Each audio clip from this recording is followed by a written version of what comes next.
Deputeti demokrat Klevis Balliu u përplas me ministrin e Brendshëm Besfor Temallari gjatë një interpelance për imigracionin e paligjshëm dhe kontrollin e kufive në vend. Balliu tha se në të gjitha raportet ndërkombëtare, Shqipëria etiketohet si një vend tranzit përsa i përket kalimit të paligjshëm të kufirit, ashtu dhe trafikut të drogës.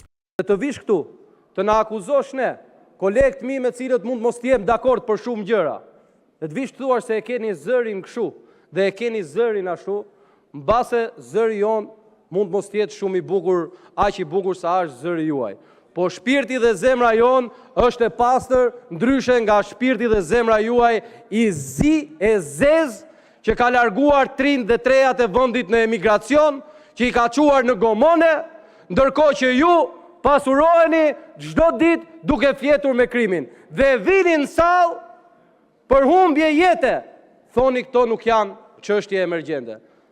Unë nuk e di se si do shkoni ju atje lart, po këtu poshtë ju jeni turpi i turpit të njerëzimit. Deklaratat e tij u hodhën poshtë nga ministri Lamallari, i cili citoi raportet e BE-s për punën e bërë nga Shqipëria. Ministri u shpreh se qytetarët mund ta vërtetojnë shumë lehtë se kush mashtron, Balliu apo Europa.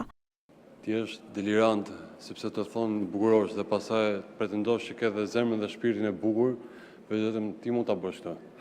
Po megjithatë, ti the që gënjej unë apo gënjen Europa. Atëherë, nuk gënjen Europa, Klevis, gënjen ti, gënjen ju. Dhe pse them këtë unë?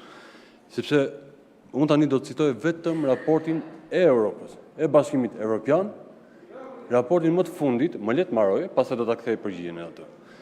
Raporti më i fundit i Bashkimit Evropian i vitit 2025, i cili thotë Shqipëria vjoj bashkëpunimin e mirë me Europol, me që përmend Europolin, dhe mbetet aktive në platformën Impact, e cila përfshin dhe platformat operacionale për migracionin e parregullt.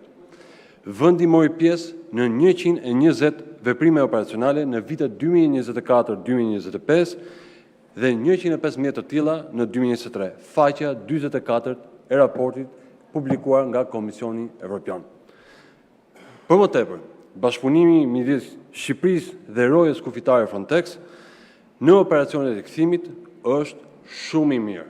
Mëtej Lamallari u shpreh se ata që përpiqen të ndërtojnë narrativa afrike apo të paraqesin vendin tonë si një hallk të dobët të sigurisë europiane, injorojnë faktet me dashje dhe rezultatet konkrete të institucioneve shqiptare.